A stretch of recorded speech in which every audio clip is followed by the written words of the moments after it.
Hey Gearheads, and welcome to Garage Talk, a discussion about all things automotive. I'm Cory. And I'm Matt. And each week this podcast will serve as a catalyst for discussion on all sorts of topics that grind our gears, rev our engines, or just need a bit more conversation. And this week there was a wedding of sorts that finally got finalized. Yeah, something like that. Something like that. So we've brought it up in previous episodes, the merger of PSA Group, Peugeot something or other. I'm pretty sure that's exactly what it stands for. And FCA, Fiat Chrysler Automotives, or Automobile. I don't know, and I don't guess it matters at this point because they cease to exist as of today, really. The recording of this is January 18th. You're listening to it much later on Friday. But we now have a new company that we need to get used to saying when we're talking about some of our favorite brands, and that is Stellantis. Yeah. Just rolls right off the tongue, right? No, it really doesn't. So I'm going to be a little careful because I've got some really good friends that work for now Stellantis, and I don't want to step on any toes. I think it goes without saying most people wouldn't have come up with this name. Like FCA made sense because it was Fiat and Chrysler coming together. Right. Fiat Chrysler. Stellantis. It's Latin. It's about the stars.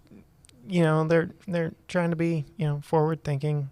It's kind of cool-ish, I guess. But yeah. Anyway, what we are going to talk about today is the implications to you and I as car enthusiasts, and to you, our listeners, and to the casual automotive, I don't even want to say enthusiast, just buyer, I guess. What does this mean for you as you go out and you're shopping for your next vehicle? Because there are a lot of implications that come from a merger of this size, or I guess it is a merger, but you're bringing two companies together. There are definite overlaps in facilities and vehicles offered. So you're going to see a lot of cost savings by trimming of the fat, kind of a mentality. Yeah. Brands may disappear. Cars and models will definitely disappear. Oh, yeah. And so there's rumors abounding about what and when and how, and will we see any new vehicles over here in America, because the PSA Group currently sells nothing over here, really, of any substance, and FCA does. So having this merger opens up the dealer network that is already in place. Just start plugging new brands in that have not been here for a while. Yeah. So our good friends, I say that tongue-in-cheek because I know nobody personally over there, but feel free to reach out to us over at Motor Trend. I put together a very comprehensive article of their feelings of what this means for the future of the automotive industry, and specifically the brands that are Stellantis now. And so before we get into their article, I just wanted to do a quick rundown of all the brands that fall under Stellantis's. All the things. Yes. So it's a mouthful. Yeah, they've got, 1, 2, 3, 4, 5, 6, 7, 8, 9, 10, 11, 12, 13, 14, 15 brands of vehicles, and then it looks like 2 mobility companies that we'll just leave off. So 15 brands. They are going to be a substantial threat and factor in the automotive world moving forward. Oh, yeah. So moving through them alphabetically, Abarth, which is really the performance sub-brand of Fiat. Yeah. So, it's the Go Fast division, kind of like SVT or SRT at Ram or something like that. Right. So, yay, we like them. Oh, yeah. Alfa Romeo, beautiful vehicles. Definitely. Uh-huh. So, yay, we like them. Chrysler. Meh. My sister-in-law likes them. Well, they only have 2 vehicles right now. Right. 2. The Pacifica and the 300, right? Yep. That's it. And I don't remember you just mentioning an SUV, and everybody wants an SUV right now. Yeah. So how an automaker can be around without an SUV in their lineup, I don't know. It's been years since I've taken French. Citroen. So I'm just going to do the American pronunciation of that one. Citroen. Mm-hmm. I won't even try and butcher that one. So French brand that has not been on U.S. soil for, I don't even know. Have they been here? Predates me, I'm sure. Yeah, I'm not sure. I'll do some Googling while you're going. Dodge is the next one. We're all very familiar with them. Hellcat, all the things. Boo. DS Automobiles, which I had to look them up because I had a misconception about who they were, but they've got some cars and SUVs. Fiat. That looks like a Fiat sub-brand that I can't really make out the writing underneath it. Jeep. Yay, Jeep. Go Jeep. Team Jeep. That's me. You're Googling, so no back talk from you. Sorry. Let's see if I get this one right. I had to Google it just because I knew it was not as it seemed. Lancia, or as you would say. Lancia. Yeah.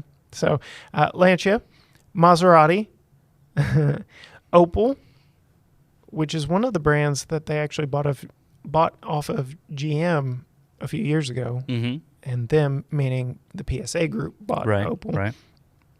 Which was a weird move to me when it happened because Opel vehicles and Vauxhall, the other brand that they purchased off of GM, were basically being sold over here as were being rebadged as Buicks and being sold over here.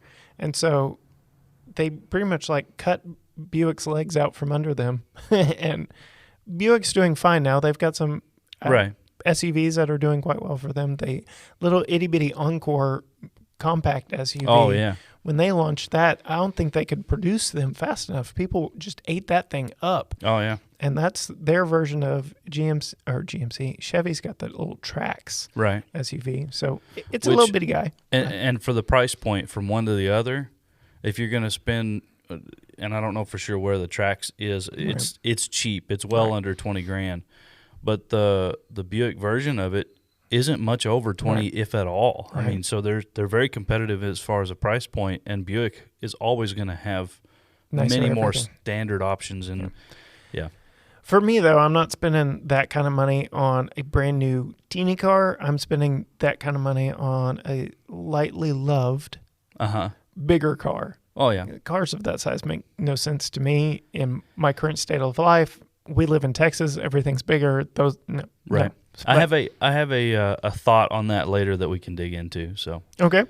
To get back to your Citroen question, yes, Citroens have been sold in the U.S. I thought they had. The last one was, let's see, as it sold its last car in the U.S., Canada in 1974. See, predated me. I knew it. I knew that they had a history here. But yeah, my experience with them is when I was over in Paris, I had to push one out of me and my friend Brandon, who was there with us, friend of the show, actually. We were over there, and this Citroen broken down right next to the Seine River. I'm butchering all my. You would think I didn't take French at all in high school, but that was a long time ago. I have an excuse. I didn't. Yeah, not so much. But this Citroen broke down right next to the river, was blocking all kinds of traffic, and so these two Texas boys helped the Parisians out and helped push it out of the way of traffic, so that traffic could flow again. So that's my only experience with the brand. Not very positive. I'm sure they don't want to have that be my only memory, especially as Garage Talk grows. Yeah.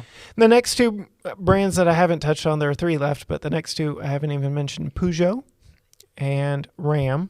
Ram is like the cash cow of formerly FCA. So yeah, and then Vauxhall I already mentioned. So. Is it three or 4 years running now? Rams had the best selling the Motor Trend Truck of the Year. Yeah, that's 3 years straight that they've been Truck of the Year for Motor Trend. So that's an important portion of that. Yeah, and so I will say this while we're talking about Motor Trend and Truck of the Year. The three-peat is quite an astounding feat. One, because it's 3 years in a row of winning the award. But two, there has to be new or substantial changes to the line to be even considered for the award each year. Right. And they did that. And so the first year was just the Ram 1500, as we know it, the everyday workhorse that you see, especially here in Texas, everywhere you look, because they're selling like hotcakes. Next year was Ram Heavy Duty. It was extensively reworked. I won't say it was a ground-up redesign because it wasn't. They're using the same cab as before, but all new interior and everything, new frame, all of the important bits. And then year 3 was your favorite and mine, yours sarcastically, mine for real, the TRX. And man, I can't wait to drive one of those things again. So very impressive three-peat for them.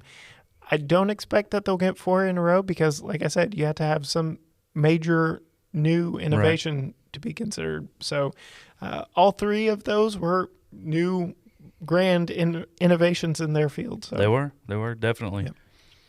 So that is the new Stellantis. And you and I know, because, we're gearheads and we're plugged in, who belongs to who, but it gets really watered down to the average consumer who does not care about cars. And, that's why we're here. That's what this episode is to focus on is, okay, so now you've got these 15 brands together under one house. So what does that mean to me? Well, like I said at the beginning, our good friends at Motor Trend have put together a very wonderful article. We'll link that in the show notes so that you can read along and have it for your reference. But as I said, some brands aren't going to make it out of this alive. Right. And it may be shocking after you just listen to that list of what brands they have who could very possibly be the first to go out of this. And I don't know. It's just very interesting. So I alluded to Ram being the cash cow for them, and Ram's not going anywhere. Jeep is also doing exceptionally well for them as a brand because we're in an SUV-hungry world. Jeep makes SUVs and a truck. So they have nothing to worry about. Right. Their sales are growing like crazy. They've got icons like the Wrangler. They're doing very well. They're redesigning the Grand Cherokee as we speak. So the Grand Cherokee L is out as of this recording. I like it. I'm not in love with it. I would not purchase that one. I'm waiting for the smaller version, the Trailhawk version, the 2-row, because I feel like the L is too big for what I would want it for, and it's kind of causing the styling to be just a little funky, frumpy to me. So, personal choice. Yeah. So those 2 brands aren't going anywhere, and I would be shocked if they did anything with either of them other than give them more cash. Here, do more things. Keep it up. But the C of FCA is in quite a bit of trouble, and that is the Chrysler brand. You and I alluded to earlier, they have 2 vehicles in their portfolio, a minivan and a sedan. Sedans are dying, albeit not necessarily in formerly FCA, now Stellantis' portfolio, because the Dodge brand, which sells essentially the same vehicle, just with more power and better looks in the Charger, is actually gaining market share. And that's mostly because they're giving more and more power to that vehicle, and all the other brands are backing out of sedans. So there's that, but it's still maintaining sales momentum. It's still doing well for them that they're investing in it. But I will say all 3 vehicles in Dodge's portfolio, you've got the Charger, just referenced. It shares platform with the 300. They are both old. They date back to when Daimler and Chrysler were merged together. Earlier mid-2000s was the last time that was updated. Yeah, and it's essentially an old Mercedes. So it was a hand-me-down when they got it. Right. And it's a heck of a hand-me-down. It really is. And they have definitely gotten their money's worth out of it because they just keep stretching it and stretching it. So I would imagine that everything they make on it now is pure profit. Like that R&D budget's been paid for. Right. They're good to go. So that one's old. The Challenger, it's old. Same situation. It's a modified version of the same platform. And then the Durango, also extremely old platform, and it too, just like the outgoing Grand Cherokee, is a hand-me-down from Mercedes. It's a stretched version of the Grand Cherokee's platform, which was a hand-me-down of the Mercedes.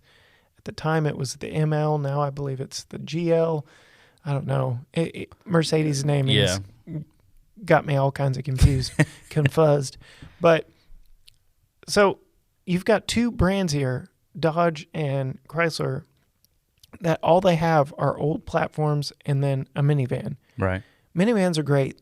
Chrysler introduced the minivan, well, Dodge actually, but they don't have a minivan anymore. Right. The Pacifica is it really for new innovative product for them that they came up with themselves. And then they've got these old models that have been around for a while that they threw the Hellcat motor at and people are snatching up like crazy. But how far can you ride that momentum? How long does Hellcat all of the things keep you in the black? Right. How long can you keep people excited and not flood the used car market with old versions? Oh, sure. sure. Because they tweak them every year. So 1 year and 1 year only, they offered the Challenger as the Demon. And that was, a crazy, crazy option for, what was it, over 800? Or it was over, like 840 horsepower. And to unlock all the horsepower, you had to put race fuel in it. And it came with a crate with all kinds of goodies in it that for when you took it to the track. But, skinny tires and a jack and an impact wrench. But it was basically a drag car, like a legit drag car that you really, especially if you had one of those, you're either putting it in a garage for it to increase in value because it's super rare, or you're taking it to the drag strip and using it for what you bought it for. And now they've introduced the super stock wide body, whatever they're calling it now, which again, very impressive car. It's essentially just a slightly detuned Demon. You're getting practically all the goodies outside of that chest that they give you. Right. And it's an exciting vehicle, but again, like I feel like they're reaching the end of this as their sales momentum generator. And, there's that joke going around social media of throwing a Hellcat engine in the Pacifica because it's not the only thing left. I would drive that, by the way. Well, yeah. Unless it was front wheel drive, I would have a tremendous issue with that. Right. But no, it's it is a joke for those who have seen that and think that it's a real life thing. No, unfortunately, no. It's somebody's pipe dream that has blown up on social. But I know I'm unique when it comes to this portion of discussion because I'm bored of the Hellcat. Yeah. You're definitely in the minority on that one. I have yet to drive one. I will admit I have not driven a Hellcat, so I don't but understand. But the premise is really what it's like one trick pony. Yeah. Well, it's like the LS platform, right? Well, the benefit of the LS platform is they've made multiple variants of the same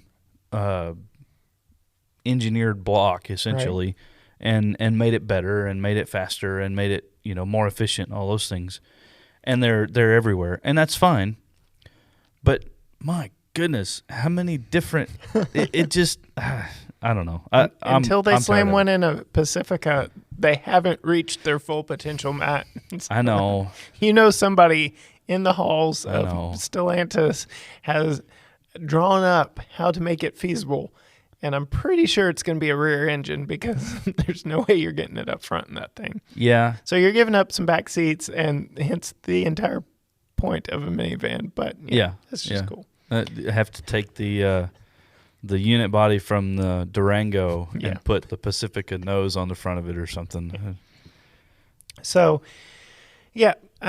the brands we know here in America know the longest are Chrysler, Dodge, Ram, and Jeep. Yep. So Ram and Jeep, safe. Dodge and Chrysler, it'll be really interesting to see, how they weather this storm, where they go after this. And I say all that, a little tongue-in-cheek. I'm the GM fanboy, and when Pontiac was still with us, they were maybe more so in word than in deed. They were slated as the excitement division. I think that was their moniker within the halls of General Motors, was Pontiac was the excitement division. Right. But they also sold like the Torrent SUV, which was boring. There was a GXP version. True. And they sold the Sunfire, which was not exciting. But they did have the Firebird. They had the Solstice. Yeah. They had some fun cars. They had the GXP version of the Grand Prix, which was interesting. Even the G6 and the G8, the G6 GXP and the G8 GXP, both of those. And the GTO. Speaking of, can't. Right, yeah, and the GTO, but the G8 was a robbed Vauxhall platform, right. Rebadged, and that one was nearly entirely just swapping badges. Yeah, in fact, I've seen plenty. So the last iteration of that vehicle that made it was sold over here was the Chevy SS. I think they sold that through not that long ago, maybe 2017, 2018, something like that was the last year of that. Most of the ones I see over here have actually paid to swap out the front clip to where it's actually the Vauxhall badge instead of the Chevy badge. So I laugh at that. But yes, so I bring Pontiac into this because they were the excitement division, and they did not last. Granted, they did not have all these Hellcats. They did not have north of 700 and 800 horsepower in their vehicles. Right. The world was a little bit different at that point in time as well. But even in 2016, 17, 18, when they could have, done something with that, with the SS, they were going through bankruptcy at that point. Well, GM was trimming the fat. Right. I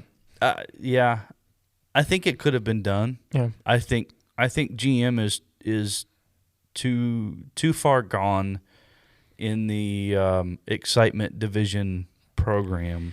So we'll get into General Motors next week. I've got a lot, as the resident GM fanboy, I've got a lot to say about what they're doing now and what their plans are, because I'm sure I'll rip it all apart. Yes, I'm sure you will.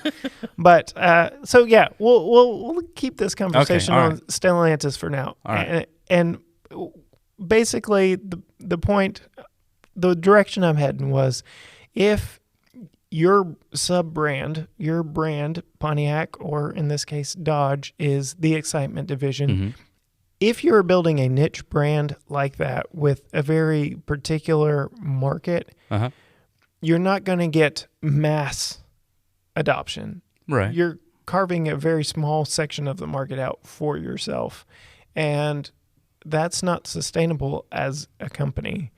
Now, as long as that's all that they have to be within Stellantis, because I did list off, they've got 15 different brands. So if that's all Dodge is ever supposed to be, is truly the crazy, let's see how much horsepower we can stuff into it brand, and everyone at Stellantis is okay with that, then they have staying power.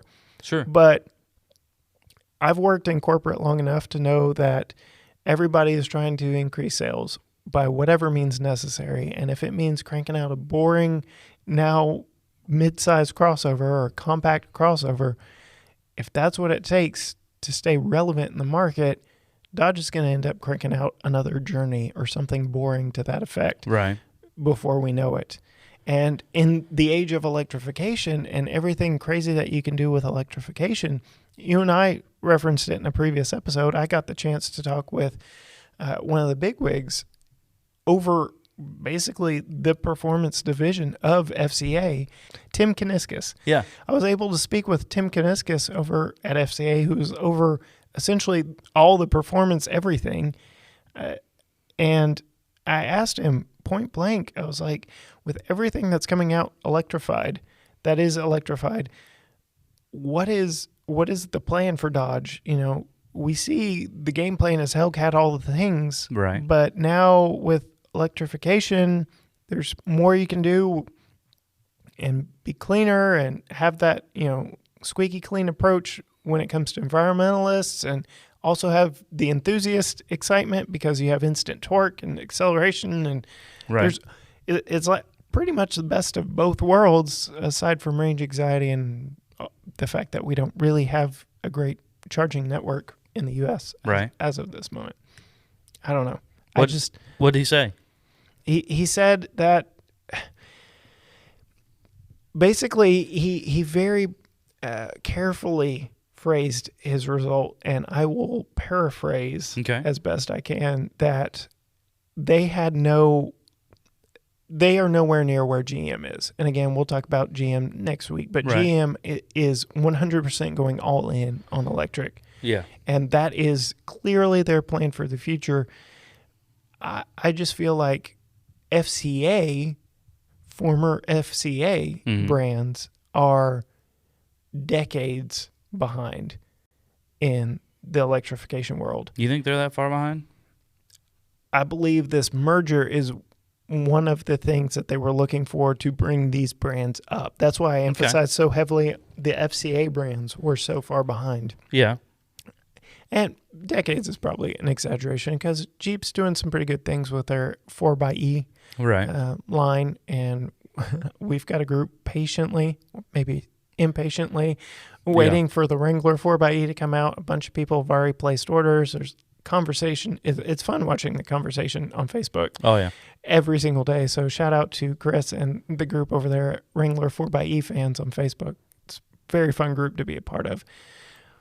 But when it comes to full-on 100% electrified vehicles, yes, they are way behind the game, because Ford's got the Mach-E that is in journalists' hands and garages and driveways right now. Right. And will be on the road and for sale this summer, I would imagine. So Alex on Autos will have his within 3 weeks. He posted it today. Oh, he wow. will have his that he ordered within 3 weeks. He says it was made in November and it's been chilling out somewhere, but he will have it in 3 weeks. So awesome. Shout out to Alex on Autos over on YouTube.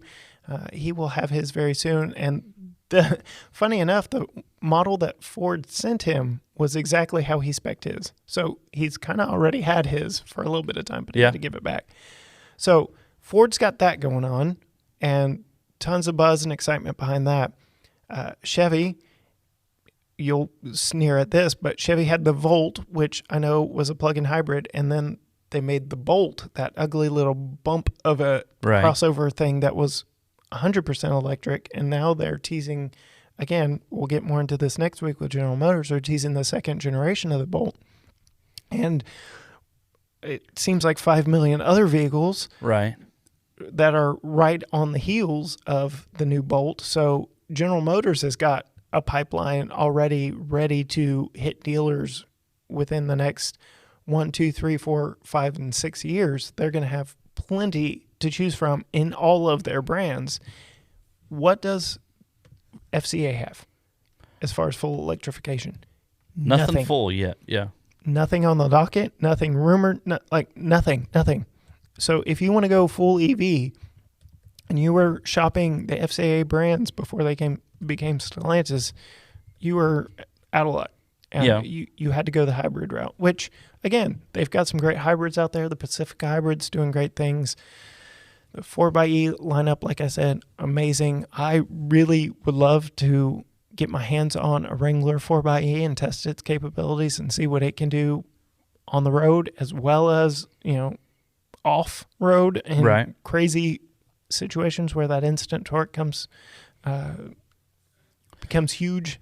But yeah, so I just see electrification more than anything one of the biggest reasons why this merger happened. Yeah. And it was to save FCA, because if you remember, Sergio Marchon, I believe is how you pronounce his name, may he rest in peace, the former CEO of FCA was like shopping FCA around. He tried to merge with General Motors. Mary Barra, CEO, said, no thanks, we're good, which, again, GM fanboy, I was kind of okay with. Plus, I liked the fact that the big three were separate. Right. Bringing Chrysler, Dodge, and Ram all under the General Motors umbrella, I don't know, just my brand bias. Oh, there would have been a lot of upset people with that, I'm sure. Yes. But although there's a lot of LS powered Jeep Wranglers out there. There are. The synergies that could have come from that would have been amazing, but they said no. So Sergio went shopping elsewhere, and the French took him up on it. And of course, most people know. I don't know how much of our audience knows. He passed away before completing this merger, obviously, and so the FCA CEO Mike Manley will now oversee the U.S. operations of Stellantis. So he's still a prominent figure. Oh, and sure. will be moving forward for what we see over here in the States. But, yeah. So for reference sake, I Googled when it was the first Tesla Roadster was produced or what have you, and it was 2008, 2009, right in there, which is 12 years ago now. And then the first Model 3 wasn't until the middle of 2017 when it rolled off the assembly line. So that's already 9 years later, when they've really gone into full production mode with an all electric vehicle that for the masses. And really it's not for the masses because it's outrageously expensive, but so there's proof of concept with the Roadster, and then full production approximately 8 years later. Right now, FCA, the only thing they really have is the 4xe, which is a hybrid. So that's not full electric. We could be looking at a decade before we see anything full electric from. I would say yes if this merger didn't happen, because PSA Group has a lot of know-how and a lot of research that has gone into full electric. So and that is one of the reasons why Sergio sought out a group that could help them in electrification. He saw the writing on the wall. He knew that what his company had, the assets that they had, the direction they were going was not sustainable into the new future of the automotive world. Using Tesla as an example, they were a startup, basically. And they did not have the infrastructure that these major automakers do, and that is the advantage definitely that these guys have. That was going to be the flip side of what I was getting at, is that they've already got platforms that essentially they could come up with a propulsion and a battery and put that in a platform that already exists and have a full electric vehicle with a minimal amount of effort and engineering. Yeah. As much as the petrol head in me, so to speak,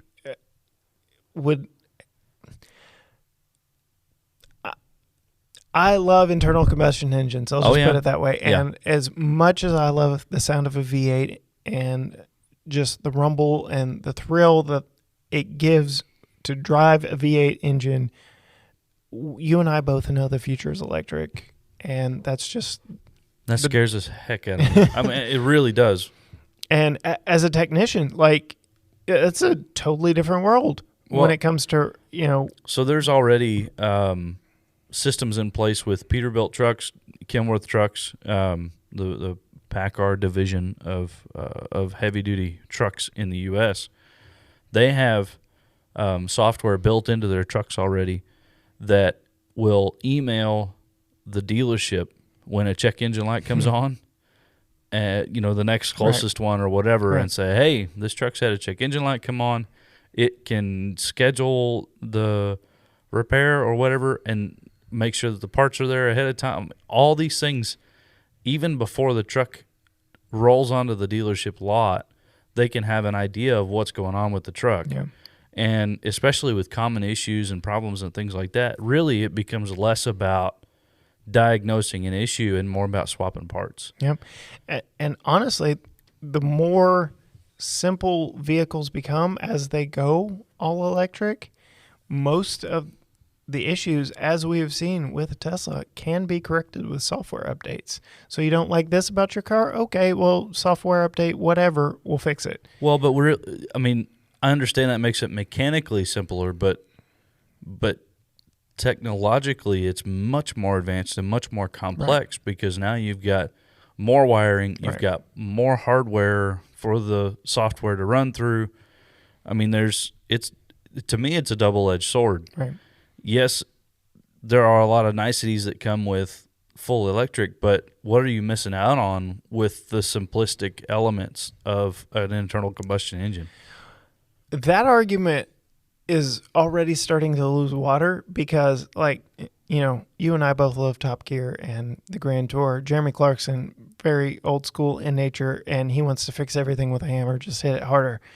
That has not been the case with vehicles for quite some time, just because of the complexity that we've already introduced in them. So last 2 weeks, you and I spoke with Bryant Blakemore, and he was talking about, you know, his journey to the Baja and desert racing and all this. And, you know, he was talking about some very old school methods of fixing some things that broke on the truck. And we are stepping further and further away from that being the case. No longer will, what was it, tons of duct tape, was there a ratchet strap was in there? I'm trying to remember, Brian. Some C-clamps and vice grips and duct tape and all kinds of stuff to hold that truck together. And they did not tell him anything other than drive careful. That's right.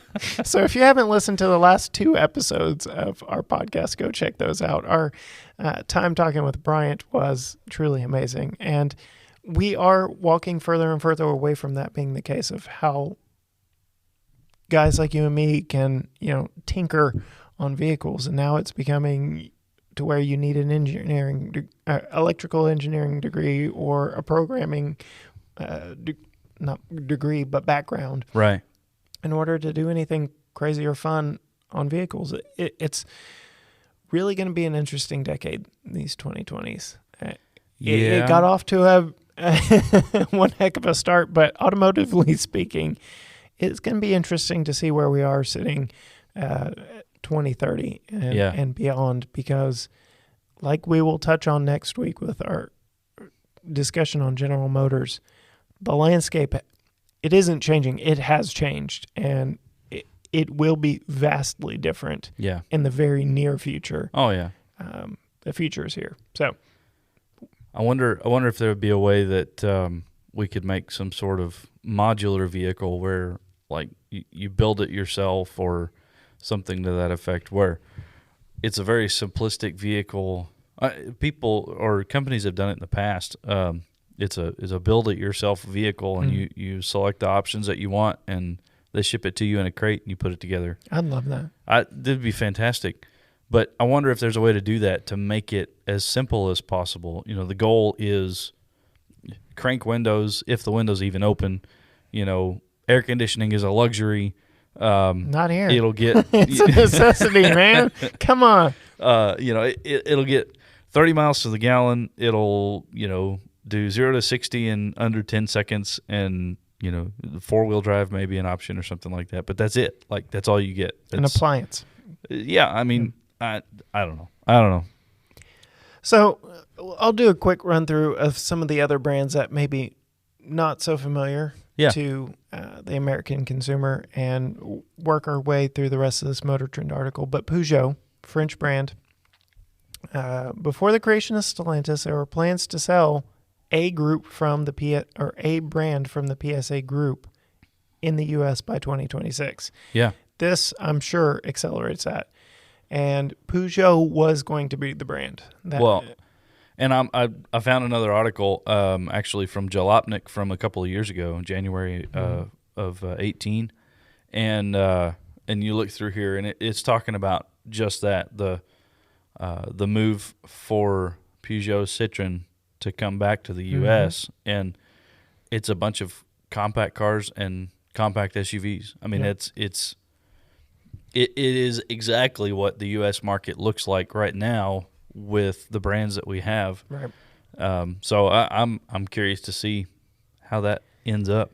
So you and I, before we hit the record button, we're kind of joking about what Fiat has left here in the States. So that was a brand that was here for a long time, left, came back recently, has struggled, They even had a performance-minded car in the Roadster, which was basically a Miata with a new face. Yeah. No joke. Like, it was a rebadged Miata. And even that couldn't save it. In fact, the Abarth version was actually better than any Miata you could buy because it had more power and it still had all the fun characteristics of the Miata. So, very interesting story to this brand that just struggled to catch on over here. And the only vehicle that they still sell, God bless its soul, it's so ugly, is the 500X. Little crossover bubble thing. Right. Like, it's not pretty. And so now talking about Peugeot, here's another brand that was here, last sold in the States in 91. Mm-hmm. And they were trying to get it here by 2026. I think it'll be sooner now with this merger and the dealer network that they have access to. But I think they are more situated now for one of their European brands to make it over here. Yeah, When definitely. they brought Fiat. Definitely. Yeah, I would completely agree with you. It's and there's actually a lot of so the title of this Jalopnik article is Peugeot Citroen is coming back to the U.S. So what do they make that we actually want? And it's a bunch of hot hatch. Yep. And compact SUV styled vehicles. So all the fans of Top Gear and Grand Tour already are somewhat familiar with those brands because they make the occasional appearance, especially, like you said, when they're talking hot hatches. Yeah. And so that is something for U.S. consumers, especially college-age guys, to look forward to because that's pretty much what they could be bringing to us in the very near future. So back to the Motor Trend article. This was the part I found most interesting, and it was their take on the merger of Daimler and Chrysler, which was supposed to be a merger of equals. In 1998, a deal worth $36 billion, billion with a B, Chrysler was acquired by Daimler-Benz of Germany, and the so-called alliance or merger of equals was named Daimler-Chrysler. From the very get-go, it just didn't work. It was never quite a fit. We mentioned in our interview with Bryant, he had a Mercedes diesel-powered Jeep Grand Cherokee that like snuck out. Not many people knew about. But basically all that we as gearheads, motorheads have to show for it is the current Dodge and Chrysler lineups and all the rebadged hand-me-downs that they got. And then in 2007, Daimler called it quits and sold Chrysler off to an equity group and just said, we're done here. So poor Chrysler has just, they've been around, they've been handed off from one to another.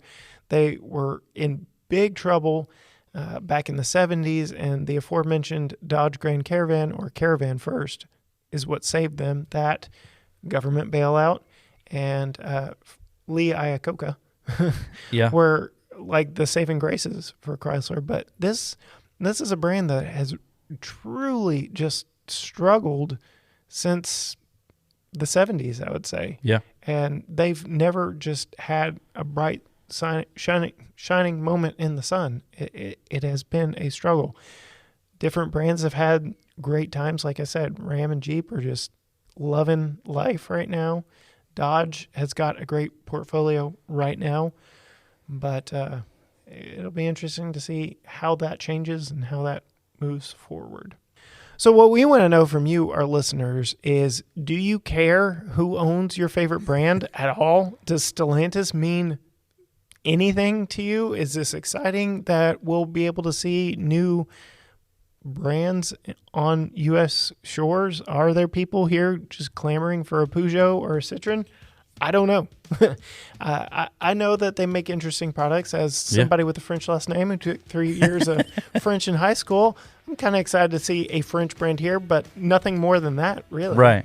So we want to hear from you. So we just ask you to sound off on social media. We have Facebook, Instagram, and Twitter, all at GT Garage Talk. You can hit us up at gtgaragetalk.com or send us an email, gtgaragetalk@gmail.com. Is Mopar really Mopar anymore?